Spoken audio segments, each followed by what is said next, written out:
No, it's a brisk 59 degrees here in Los Angeles as we are slowly descending into the winter season of Southern California, which it's not uncommon to have a 90-degree day in November or December. So, but enough about the weather. That's not what you guys are here for. Welcome back, everybody. It's another episode of Cactus Quest. I'm on the 101 South, and I'm headed to Pomona.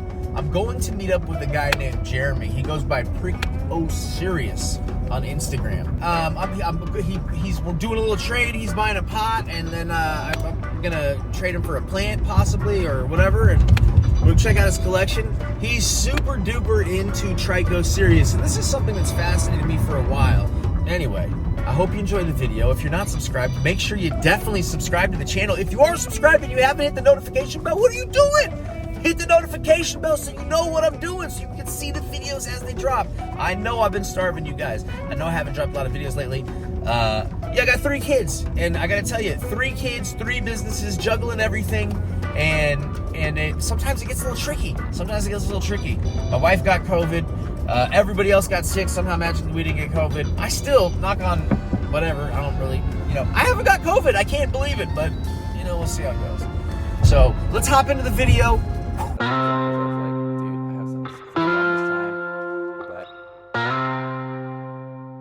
Hey, how's it going, guys? This is Jeremy, Trichocereus on Instagram. Welcome to my house. We're here in Pomona. Come see my garden.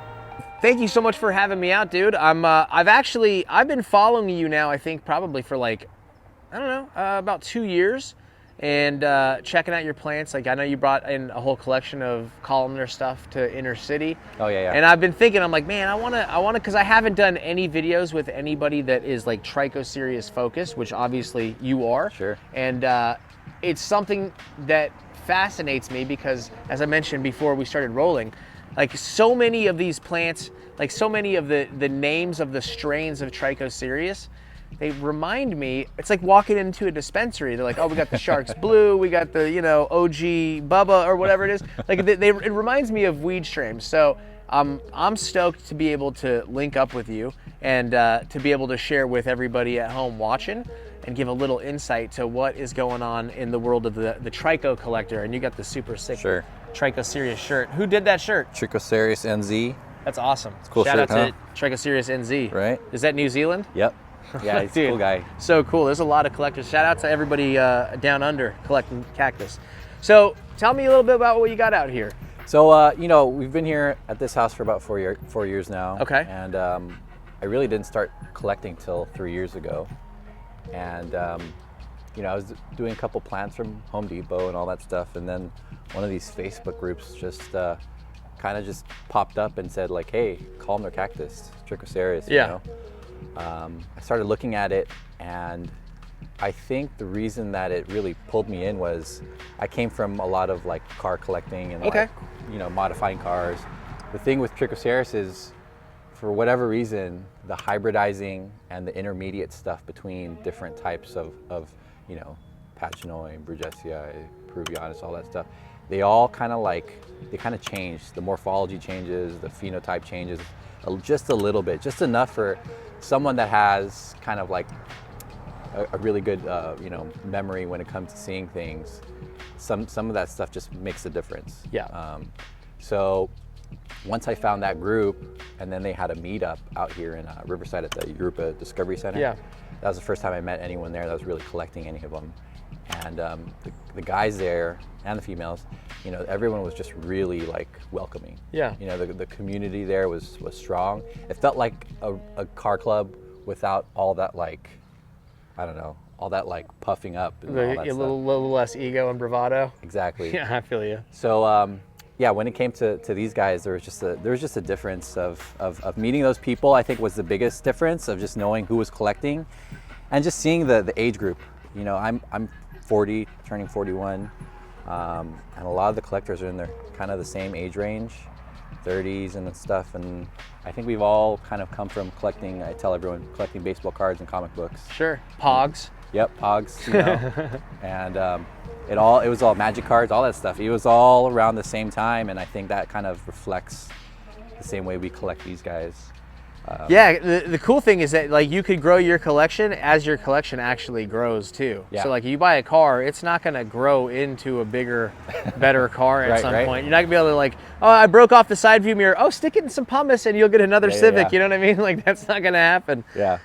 So, you know, I put some of them in the ground here. You know, I'm pretty choosy of what I want to put in the ground. For only 3 years of collecting, you know, a lot of my stuff isn't really that tall. I know a lot of other collectors with huge, you know, 15, 6 stands and all that stuff. So, you know, it's just kind of just picking stuff that I really called to me to, hey, you're in the ground. Because I really don't have that opportunity to put that much in the ground. Once you see, there's, you know, I don't want to just stuff just columns everywhere. Like I want a little bit of texture. Well, you also have to give them room to grow. Yeah. You know, because they that's the thing, they do grow. I see a lot of people who will just plant stuff a foot apart and you're just asking for it in the future. Dude, I love that you have the like proper labels. That is fantastic. Yeah. So this one, Vern's Glaucus, he's rest in peace now, but he's from Cactus Kate and Vern's, you know, Trichocereus.com. He had a lot of plants going out through the community, and he had some really cool ones. This is probably my favorite Peruvianus plant. Yeah. Just the kind of the shape of those tubercles and color of the spines in winter, especially. Nice shape and color. That blue too is definitely. I mean, it's great. I love it. Definitely beautiful. And then this is. So this is Jim's bridge. Okay. So Bridgesii. Yeah, Bridgesii from it's the succulent source now from Darren is his son, but Jim's is his dad. He's the one who kind of found the stand, really, you know, brought it over, and they started propagating it. Just getting a lot of that stuff in ground. Does it normally do this where it kind of loses the spines? Some of the bridges will start to lose spines and just not show up again. They kind of fell off a little bit when I transplanted it here 6 months ago. But yeah, some bridges will go, they call it bald. But that's cool. I love the way that looks. It really helps it, you know. Now I started checking out a guy on YouTube. I want to say he's like an Italian guy who does a lot of Trichocereus stuff. And because I was curious about the difference between Trichocereus pachanoi and then what they call the pachanot, like the kind of fake PC? the PC pachanoi. Sure. So can you explain that a little bit for some of the folks that maybe? I guess, you know, when you go to Home Depot, a lot of the labels from Altman's, that nursery that's down in San Diego County. The one glue and flowers to things? Yeah. You know, their explanation is it's a, you know, they always use the word San Pedro on all this like jargon. That's not all of it's totally true. But I think, you know, I think the history on PCs just, you know, what was brought over here and propagated the most in Southern California is that thing called PC, predominant cultivar. Do you think that there's, oh, that's what that stands for? Yeah. Predominant cultivar. Interesting. Yeah. Okay, so, wow, that's really cool. Okay, so I have heard rumors that it was purposefully made to be the predominant cultivar because of its lower mescaline content. I had heard a story that because of the fact that the Peruvianus and pachanoi had already become so widespread in terms of landscape plants, particularly here in Southern California, that the ability to make it illegal was pretty much impossible just because it was so widespread already that they started to kind of introduce this PC pachanoi into the trade that has an extremely low mescaline content. We were asking about, you know, true pachanoi. There's that, like, there isn't that sawtooth pattern when you look in the profile of the plant itself. Smoother. It's a lot smoother, has a just different kind of shape of that rib. And then you really do have those little chevrons, those little V's. Yep. Some would say seagulls. Seagulls. Okay. Wow. Yeah. I can't unsee it now, dude. Dude, this one has, like, you can even, now they have little beaks, dude. Yeah, wow. Okay, seagulls. But in the tricho collectors, we like to say notches. Notches. For me, the notching on a lot of these are what I really like to collect. This is a PC stand here? Yeah, so this is a PC stand that's from Vern's right here. Yeah, there's not really those notches or those V-shaped notches above the areoles. I think for me, the strong sawtooth shape of the profile is where I can do a better job of identifying something that's considered the PC. Oh, I see what you're saying. Okay, so yeah. So that kind That of shape versus a true Pachinoi, I'll show you. When we see it in the backyard. Okay. But when we see it in the back, you'll see what some of the true ones look like. The other situation is a lot of it's created by seed and then propagated by a lot of growers, a lot of US and Right. whatever it might be. So I know most of the names and who it came from, but like some of the stuff that went to Dawson's garden and fields in Australia, I know a little bit about the story of why they got there, but have yeah, you had a point everything chance out. to get out into like the field and see any of these things No, in nature? I actually haven't. I haven't gone to Peru or anything like that yet. So Yeah, that's not a place I have had the. I haven't gotten down really in. Furthest south I went was Guatemala. The one columnar cactus I did see there, which was pretty cool. It was so far away though, I couldn't identify it. It was a Pilosocereus species, but it was across a canyon, and it was like subtropical, basically like a subtropical forest. And across the canyon, there was a river separating us from the other side, and it was literally growing on these little outcrops on these vertical cliffs, just stands of Pilosocereus. And then Yeah. you had some other, there was two plants growing there, a blue one and a grayer looking one. yeah, it's tough. I mean, the stuff in the Central America is maybe Caribbean, exists in that area, but when it comes to Trichocereus, I think it goes Peru, Argentina, Chile, like mainly that area, Ecuador, that kind of place, and at the same time, it's not like everything just stayed put. So a lot Gotcha. of people, it was traveling with people at the same time in a lot of places. Yeah, definitely fatter aerials, Okay. if I remember correctly. Yeah, let's head to the back. Cactus and coffee, good combo.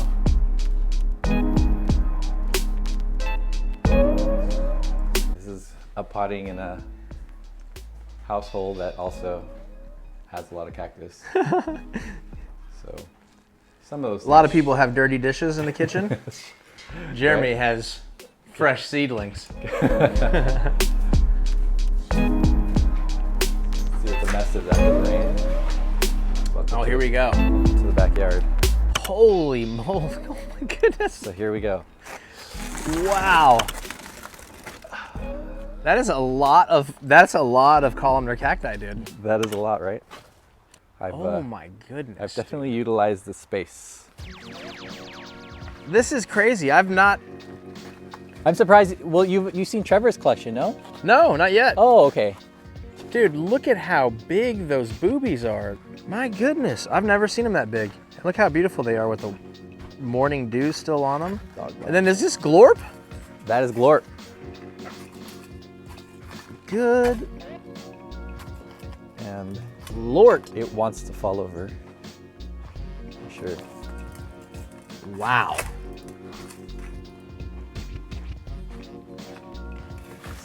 That is wild. As it gets taller, sometimes it starts to crest for people.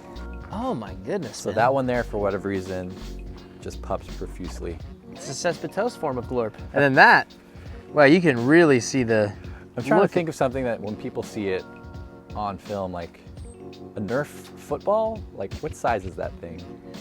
What size is that? Like, is that like a mini watermelon? I'm trying to think what would be a good. It's about the size of a papaya. I mean, it's huge. It's huge and it's fat. Good God. There's a lot of collectors who are really against grafting. When you want to graft and you have a future, like plan to degraft something, Right. I don't think there's any issue. Like obviously, I don't prefer the way that looks, like, Sure. right? But when that thing finally does come off, you have a foot tall, 4-inch wide glorp. That's It's just the glory glorp. yeah. Yeah, I mean, look, grafting is a means to an end. I mean, who the hell likes a cactus lollipop? I mean, ultimately, nobody. I mean, I'm right there with those folks in terms of the aesthetic. And I get that everybody, you're not really a moron if you don't like grafts. A lot of collectors don't care about trying to grow something and get it big, and they want it on their own roots. And I totally understand and respect that, really. But I mean, you can, how long has that been on graft? It's more than a year. More Okay. than a year for sure. I mean, I've had that one for at least a year and a half, 2 years, something around that. And okay, so a year and a half to 2 years. Let's just say it's 2 years. 2 years on graft, and it's grafted to what is that? Grandiflora? Yeah, Sun Goddess from Altman's. Yeah, okay. Yeah, yeah. So you got it grafted onto that. How big of a piece did you graft onto this? It's probably about 5-inch tip. Okay. So that original piece was a tip that I first got from the guy who discovered it, James Peterson. Shout out to James Peterson. He found that in Tucson. That Trichocereus graft is my favorite. Like, dude, that is beautiful. It's holographic. It really is. I mean, I keep this is the best time to look at these things because they got all the morning dew on them. I mean, that is like unreal. What I tell everyone that comes over is there's a couple things you pay attention to. Give your plants sun, as much sun as you can give them, and then feed them. Trichocereus are not true desert cactus. Right. And I think that's where a lot of people kind of like, they're like, oh, like you have a water-wise garden, right? I was like, not really. I mean, I'm still watering, feeding once a week. And they're like, okay, well, when are you really stop, right? I was like, no, I just told people the same thing. Like, we just had kind of a downpour this last Saturday. Yeah. The next Sunday, I spent 3 hours feeding everything, fertilizer, nutrients, and everything. So these guys need food, and I think that's what makes the difference growing outdoors. No shade cloth. Right. You know, my garden doesn't get 12 hours of sun either, so that might be a little bit, you know, some of the difference for some people. I tell people you got to grow with what you have. The only thing is, don't grow cactus indoors. Sure. Yeah, I get that question, man. Like, which one of these people come to a pop-up and they go, which one of these would do well indoors? And I'm like, but it's by a window for 8 I'm like, hours. look, if you have a fan and a heat mat and a grow light, you could then we could talk. But if you're not willing to do, they're not statues. Yeah. They're not sculptures, you know? And you, like, in my last video, I just let a section where you couldn't even really hear me talking play so people could get an idea of how windy it is out there. And you think about that and you go, oh, can I keep it inside? No. Of course not. Look at where it grows. You think it could live in your air-conditioned apartment? Right. It's gonna be like, it's gonna go into shock and it'll probably just take a long time to die. I didn't know it grows like this. Yeah. It's not supposed to. It doesn't grow that way. But, that's tortured. You've tortured it. Dude, that's so cool, man. So yeah, I mean, my experience. What is that? So there's that is Bruce's dragon. This is Bruce's dragon? Yeah, it grew a little atoliated from, you know, being such a large piece, but when you see the one in the greenhouse, it'll make more sense. That one there, I named it Run Amok. It was a Macrogonus crossed with a bridge. That's cool. It just won't give me spines. I can't get spines back from it, and it upsets me. Really? Yeah. Well, if you look back at the bigger one, that's my first graft of it. This here? That's, you know. Dude, that is, gosh, so that's that's about like 2.5, 3 feet right there. And it has no spine still since the base. And the reason it upsets me is because I can't do any propagating of it. I have a couple pieces here and there. Oh, you need an aerial. I would think. I mean, what happens if I cut it halfway, root it, will it ever show an aerial again? That's all I want to know, is if it will do it again. Well, you know, there's one way to find that out. There's one for sure way to do it, dude. Right? So that one there, I'm just letting it grow, let it see. But the thing that I appreciate about it is if I can grow this without too many fungal spots, too much issues like a pure TBM bridge SCI long form, like I'll grow that all the time and everyone should be able to grow it too. I love that plant. Yeah. I love it, but it upsets me. It's like my dog. Yeah. You could always try grafting it. It looks like you have, you know, you could chop one. You got seedling, you got stuff everywhere. I love it. Yeah. So the main thing was, so after collecting for so long, the wife's like, well, you're growing by seed. Can you sell any of them? Can you sell any of this? I was like, I think so. I mean, the way I was purchasing and buying stuff up, I would think there'd be someone else that would do the same. It worked out, so I started sowing more seeds. The next time over, I killed the whole, you know, that whole sow was like toast. 2,000 to 3,000 seeds, fungal problems, there's thrips, and you don't have your ways to take care of the vectors, like the fungal sprays or the something as spinosad to kill the gnats, and fungus gnats really hurts. figured that out. I was gonna quit. I was like, all right, I'm not gonna do this again. She's like, no, buy the next set, start over. Like, let's see if it was a fluke. Next set over, grew really well, and actually it wasn't a fluke. And you know, I keep producing them, and they're a lot more work than all these other big guys. But, Sure. Being able to isolate some of the interesting stuff is pretty fun too. Yeah, that's rad, man. So what you see there's a lot of New Zealand genetics, a lot of genetics from Miss Plant, who's here in OC. There's some genetics there from Icaro, which is Julio down in Peru. Yeah. He's the one who gets all the Icaro seed. That's the Matucana peruvianus that everyone really loves and isolates and finds really cool shapes and forms of it. Some seeds from Australia, from Rodney. Just a lot of cool, like, seed, you know, production coming from all over the world, and growing it here is pretty fun. Yeah, man.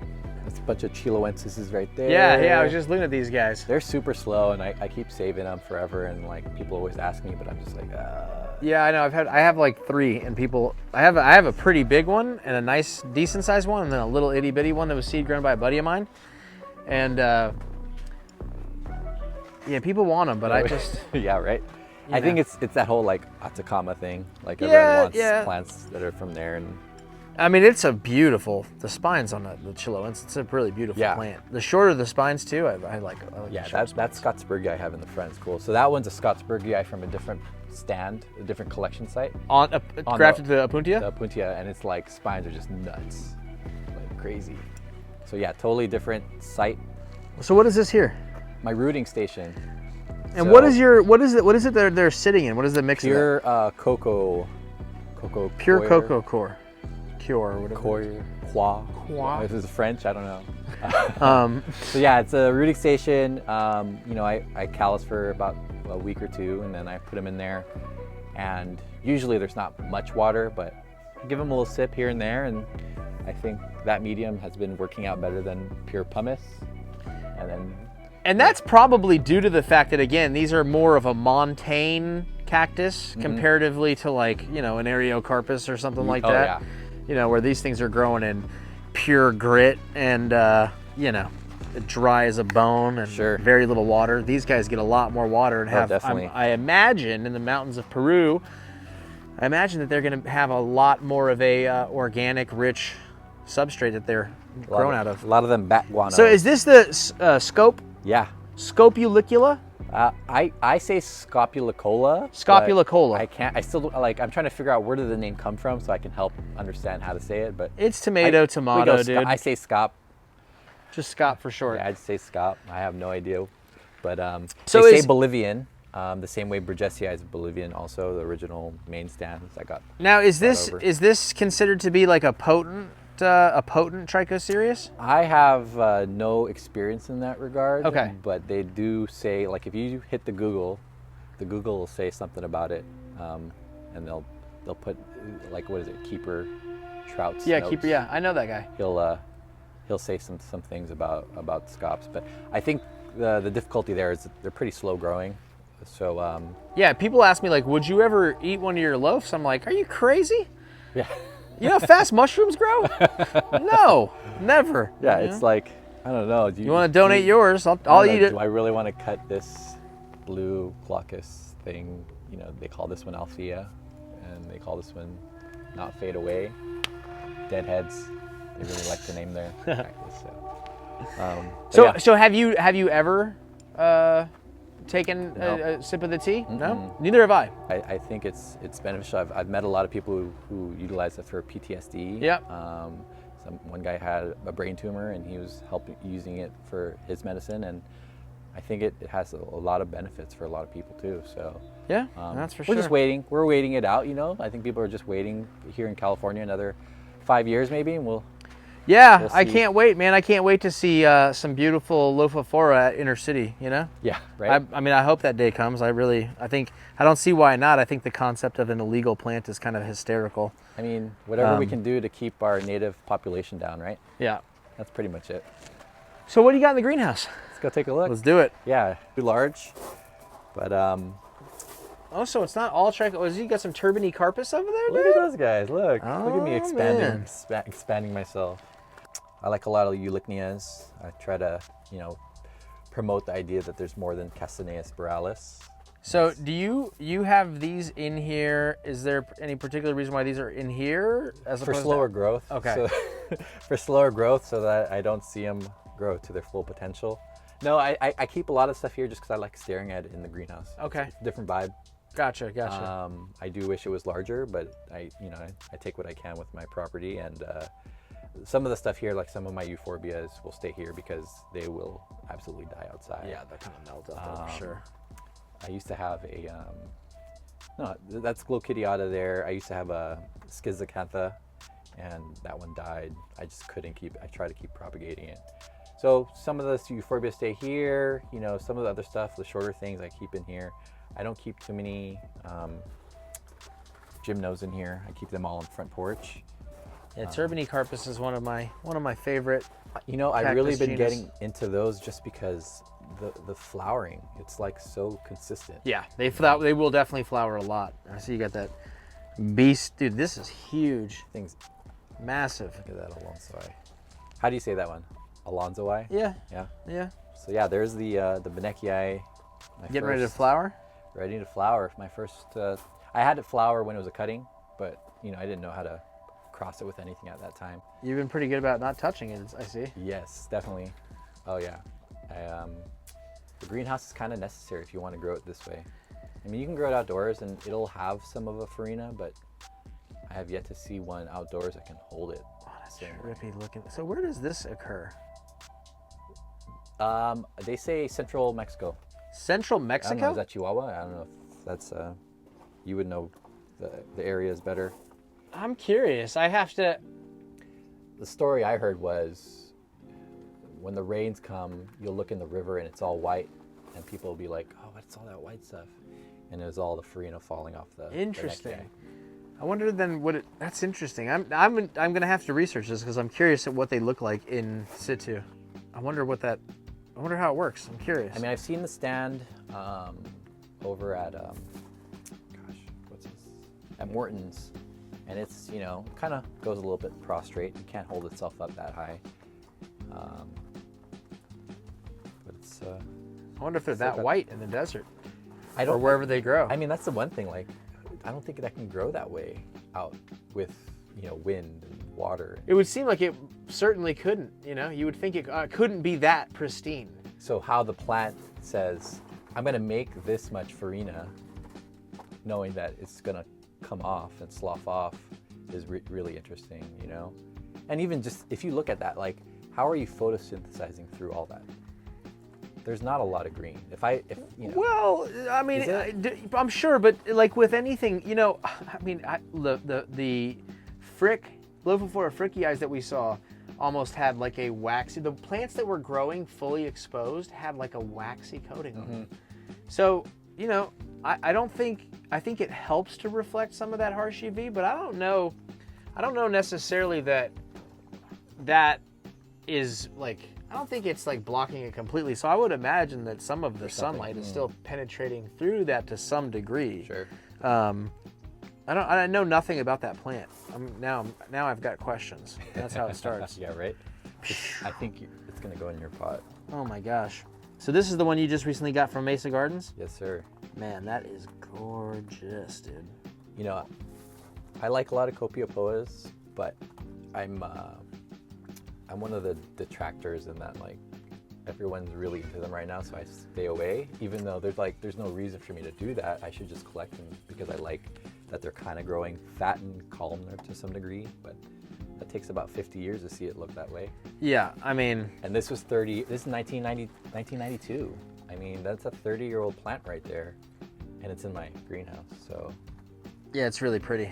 It's really, really pretty. The colors of those spines, it's just like. The color of the body. Yeah. And then, dude, watering this thing, just hitting it with a little mist. Oh God, it's so pretty. Those spines just light up. It's gonna bloom too, so I don't even know what these flowers look like. Interesting. I've got a few. Mine haven't flowered yet. They're still pretty small. Well, no, I like I like the turbs. I love Alonso-i is probably one of my favorites. Right. Valdesianus. I love this. What is this, Pulaski? I think so, yeah. Yeah, Pulaski, dude.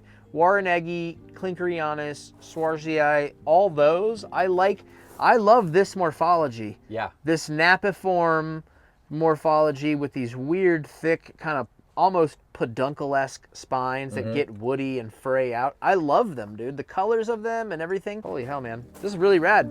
More seasons So if there. people want to connect with you on social media, or they want to buy one of your Australian genetic trikes, Sure. how do they find you? Trichocereus, at Trichocereus on Instagram. Okay, So, perfect. Do you have a website? No website right now. Follow them on Instagram then, working and on it. the link will be right down here in the description, just above my shop, where you should click on next and go buy a shirt to support the cause, you know? Anyway. You'll see one of his pots in that greenhouse. Beautiful. Well, dude, thank you, man. Yeah, of I course. appreciate you allowing me to come in, opening up your backyard and your Yeah. greenhouse to me and the folks watching at home. I know people are going to dig it, and I'm sure you're going to get hit up. Yeah, my one thing is just like, I hope people can see like columnar cactus don't just have to be for landscapers who are trying to flip a house. Yeah, you know? or for trippers who are trying to go to the moon, you know? There's a lot more to it. It's all inclusive. You know, that's the one thing with the columnar stuff, but I really just think like you can really collect these and see some phenotypes and looks that are really like, that's a gorgeous plant. Oh, yeah. Without it having to be a 50-year-old plant. Sure. That was pulled out of in situ, you know, shouldn't Right. be in someone's garden, but is for some reason. You know, you can grow all these things and grow them in Southern California. I know a lot of growers in Kansas and Michigan and, you know, in South Carolina. Like, people are growing all these gorgeous plants all over the state. They're gorgeous. They're pretty. Columnars are great. Yeah. Bring it back. Let's bring it back to how we used to collect, as they say, the good old days. Take it back to the old school. Dude, it's the funniest thing. I swear lately, man, you mentioned you're 40. Yeah. Mhm. I'm 37. I'm like at that point where I'm like, I'm old now. I don't get it. I don't get it. What's going on? I'm like, You I'm curmudgeon. there. You're a I'm curmudgeon. turning into a curmudgeon, dude. So, Cactus Quest curmudgeon. curmudgeon quest. Thank you so much for tuning in. Until the next time, peace.